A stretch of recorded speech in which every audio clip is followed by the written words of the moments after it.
Jadi i'tikaf itu hukum asalnya sunnah ya. I'tikaf itu hukum asalnya sunnah. Lo i'tikaf itu apa? Sampean bisa lihat di syarahnya itu di Fathul Qorib secara bahasa al-iqamah 'ala syai'. Mendirikan sesuatu, melakukan sesuatu baik kebaikan ataupun keburukan itu namanya i'tikaf. Tapi ingat ya, ini secara bahasa, bukan istilah fikih, bukan apa? Bukan istilah fikih. Tapi sebagian ulama mengatakan yang namanya i'tikaf secara bahasa yaitu al-iqamah 'ala syai' min khairin duna syarrin. Ada yang mengatakan mendirikan kebaikan, melakukan kebaikan, tidak keburu, tapi itu sebagian ulama.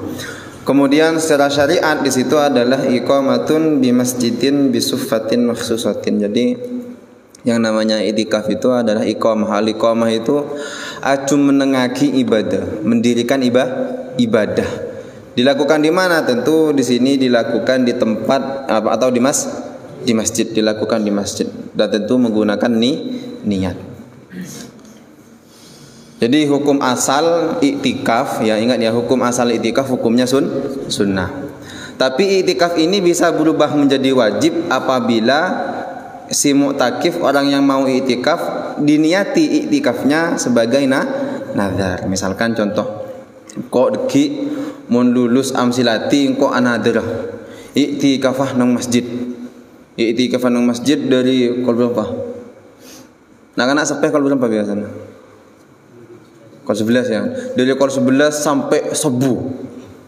Dari kol 11 sampai subuh. Nah itu yang asalnya sunnah, i'tikafnya berubah menjadi wajib jika dia betul-betul lulus wisuda amsilati. Dan waktunya ditentukan, artinya harus itu mulai jam 11 harus mulai dia. Kalau ditunda-tunda ya hukumnya dosa, harus dilakukan. Ya harus sampai subuh. Separang pas jam 11 parang tasbihnya putar. Tolong ngokos tasbihnya. Tolong ngokos kalau 12 ngidewahnan. Nah itu enggak boleh. Jadi apa ya, yang namanya i'tikaf itu al-iqamah. Al-iqamah itu maksudnya yang mendirikan ibadah, entah itu zikir, salat ya, atau misalkan mutolaah ilmu. Nah itu bisa masuk dalam kategori i'tikaf, menjadi wajib jika dinadari. Kemudian bisa makruh, hukumnya makruh bagi siapa? Tentu bagi wanita ya yang sudah mendapatkan izin dari suaminya ingkanat min dawatil hay'ah, jika ceweknya tadi itu termasuk wanita yang cantik. Makruh muntatin i'tikaf nang masjid makilah oleh izin dari lagi hukum makruh. Kenapa? Ya, muntatin kan risikonya kan lebih banyak kan? Lebih banyak yang mengganggu maksudnya. Nah, makanya risiko gangguan macam-macam. Untung di sini gak ada. Wah nan bodoh anak mbak i'tikaf nang lagean. Saya tak ngidel lagean. Lah kok ngabas malah saya tak ngidel masih beni i'tikaf. Jadi itu makruh jika min dawatil hay'ah, jika wanita itu termasuk wanita yang cantik. Nah, cantik itu ya apa ya? Cantik itu kan gak ada patokannya, gimana ya? Relatif kan cantik itu. Nah iya, cantik itu kan relatif.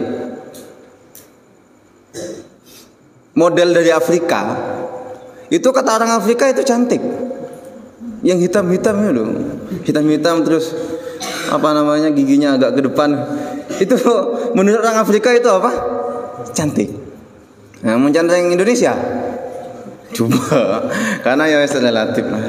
Bahkan mungkin orang Afrika itu aneh, mak bodoh orang cek putih ngelihat orang Eropa, mak bodoh orang cek putih teolai nggak tolang. Mungkin mereka merasa aneh. Kenapa? Karena di daerah mereka itu tidak umum. Ya mereka yang cantik ya seperti itu. Jadi relatif.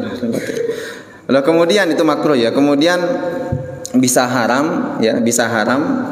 Tapi hukumnya tetap sah i'tikafnya, yaitu apabila seorang wanita i'tikaf di masjid tanpa izin dari suami. Hukumnya haram, tapi i'tikafnya apa? Sah. I'tikafnya sah. Itu apabila tanpa izin dari suami atau dengan izin suami. Dengan izin apa? Suami, tapi dikhawatirkan terjadi fitnah. Misalkan di sekitar masjid banyak orang-orang fasik, banyak orang-orang fasik. Memang diizini sama suaminya, diizini, tapi dikhawatirkan menimbulkan fitnah. Maksudnya fitnah itu ya digoda atau apa. Nah itu hukumnya bisa menjadi haram tapi sah. Yang tidak sah, haram tidak sah iktikafnya orang yang junub, orang yang sedang haid. Nah itu iktikafnya tidak sah sekaligus haram. Syaratnya iktikaf ada dua. Yang pertama niatnya gimana? Nawaitul i'tikafa fi hadzal masjid ya sunnatan lillahi ta'ala. Nawaitul i'tikafa fi hadzal masjid sunnatan lillahi ta'ala. Misalkan gini, permasalahannya misalkan ada orang mau nadar i'tikaf di masjid tertentu.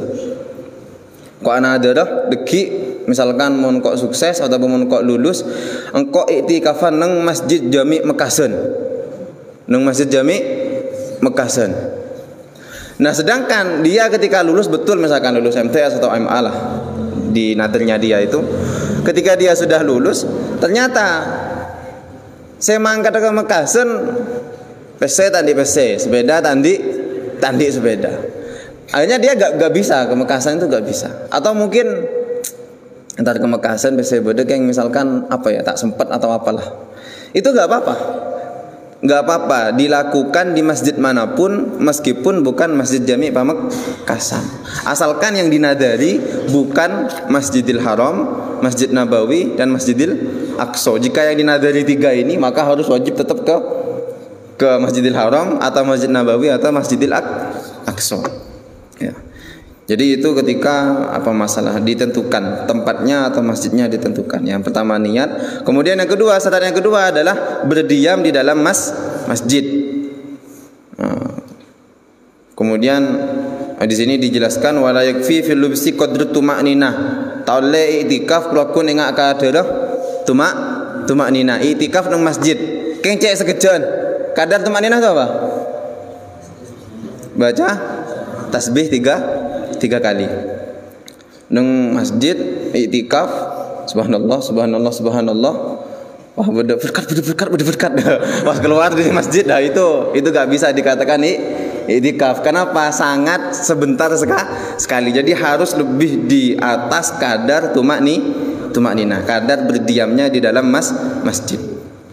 Lah kemudian gini, i'tikaf ini itu ya tentu berdasarkan ayat Al-Qur'an, wa idz ja'alnal baita masabatan lin-nasi wa amna wattakhidhu min maqami Ibrahima musalla wa ahidna ila Ibrahima wa Ismaila an tahhira baitiya lit-ta'ifina wal 'akifina wa ruk'is sujud. Jadi Nabi Ibrahim sama Nabi Ismail dapat perintah dari Allah. Perintah apa? An tahhira, untuk menjaga kesucian, menjaga kebersihan Baitullah. Antahira baitiya. Untuk siapa? Lit-taifin, untuk orang yang bertawaf. Wal akifin, untuk orang yang i'tikaf. Wa ruk'is sujud, untuk orang yang berruku', orang yang sujud. Maksudnya siapa? Orang-orang yang salat.